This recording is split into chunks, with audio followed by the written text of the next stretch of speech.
Coba deh bayangin, ada sebuah kitab suci yang isinya bukan cuma tuntunan hidup, tapi juga kecaman abadi. Dan di Al-Quran, ada satu surah yang khusus banget turun cuma untuk mengutuk satu musuh dengan menyebut namanya secara langsung. Ini dia ceritanya. Nah, pertanyaannya gini, dari semua musuh Nabi Muhammad, siapa sih satu-satunya orang yang namanya sampai disebut langsung di Al-Quran cuma untuk dikecam? Ini bukan sembarang tokoh loh. Jawabannya mungkin bikin kaget. Orang itu adalah pamannya sendiri, Abu Lahab. Betul, pamannya sendiri. Permusuhan yang paling parah justru datang dari keluarga dekat. Ini yang bikin ceritanya jadi, wah, dramatis banget. Oke, kita masuk bagian pertama, musuh dalam kitab suci. Jadi, sebelum kita ngomongin kutukannya, kita harus kenalan dulu. Siapa sih sebenarnya Abu Lahab ini? Dan kenapa dia sampai diabadikan dengan cara begini? Jadi nama aslinya itu Abdul Uzza. Dan dia ini paman Nabi Muhammad dari pihak ayah, paman kandung loh. Fakta ini nunjukin betapa beratnya ya tantangan dakwah di awal-awal Islam. Musuh utamanya malah datang dari dalam. Lanjut, bagian kedua, Bapa Api Berkobar.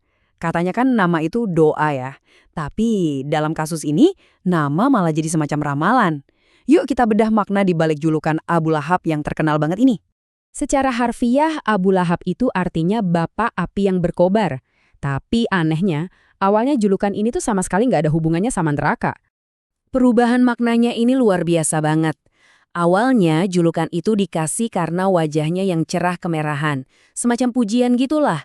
Tapi Al-Quran mengambil nama panggilan ini dan memberinya makna yang benar-benar baru dan mengerikan.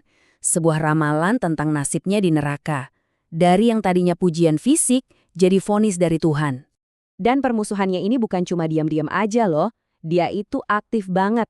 Sering ngikutin Nabi kemanapun beliau dakwah, terus teriak-teriak, pendusta, orang gila. Buat ngerusak reputasi keponakannya sendiri. Gila kan? Bahkan, dia menyerang urusan pribadi Nabi dengan memaksa kedua anaknya untuk menceraikan putri-putri Nabi. Oke, bagian ketiga, kutukan dari langit.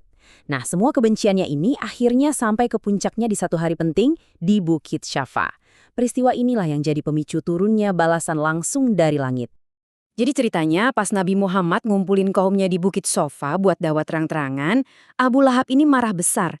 Dia memotong pembicaraan sambil teriak, "Celaka kamu seharian ini, cuma buat ini kamu ngumpulin kita." Dan jawaban dari Tuhan datang saat itu juga. Langsung turun satu surah penuh, surah Al-Lahab, yang ayat pertamanya seolah membalikkan kutukan Abu Lahab ke dirinya sendiri. Binasalah kedua tangan Abu Lahab, dan sesungguhnya dia akan binasa. Wah, ini jawaban yang telak dan abadi. Lanjut, bagian 4, pembawa kayu bakar. Ternyata, kutukan dari langit ini nggak cuma buat Abu Lahab aja, Wahyu itu juga menyebutkan peran istrinya. Ini menunjukkan kalau permusuhan ini tuh, ya, proyek satu keluarga. Istrinya, si Ummu Jamil, juga dapat julukan dalam Al-Quran pembawa kayu bakar. Dan ini bukan sekedar julukan biasa, ini tuh kiasan yang kuat banget buat ngegambarin perannya yang sama aktifnya menyakiti Nabi. Seperti menyebarkan duri di jalan yang biasa Nabi lewati. Oke, kita sampai di bagian terakhir, akhir nubuat yang kelam. Vonisnya kan udah turun dari langit nih. Terus gimana akhir hidup orang yang udah dikutuk langsung di kitab suci? Yuk kita lihat gimana ramalan itu jadi kenyataan. Jadi setelah surah Al-Lahab turun, nasib Abu Lahab ini seolah-olah udah dikunci. Tapi dia nggak langsung meninggal loh. Dia masih hidup 10 tahun lagi dan selama itu terus jadi musuh Islam. Sampai akhirnya dia meninggal tidak lama setelah kekalahan kaumnya di Perang Badar. 10 tahun. Coba deh kita berhenti sebentar di angka ini. Selama 10 tahun penuh, Abu Lahab itu sebenarnya megang kartu as buat ngebuktiin kalau Nabi Muhammad itu salah. Caranya gampang banget. Cukup pura-pura masuk Islam. Tinggal ngucap syahadat aja, sekalipun bohong, seluruh klaim Al-Quran tentang dia bakal runtuh seketika.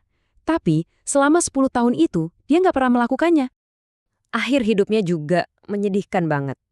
Dia meninggal karena penyakit kulit yang parah dan menular. Sampai orang-orang, bahkan keluarganya sendiri, takut dekat-dekat. Jasadnya nggak diurusin, nggak dimandiin, apalagi dikubur dengan layak. Cuma didorong ke lubang pakai kayu. Sebuah akhir yang seolah-olah jadi konfirmasi status terkutuknya. Kisah ini akhirnya meninggalkan kita dengan satu pertanyaan yang paradoks banget ya. Bisakah kekafiran seseorang yang begitu teguh malah jadi bukti keimanan bagi orang lain? Bagi umat Islam, sikap Abu Lahab yang kekeh menolak Islam selama 10 tahun sampai mati itu justru menjadi bukti bahwa ramalan Al-Quran itu benar. Wah, sebuah pemikiran yang dalam banget untuk kita renungkan.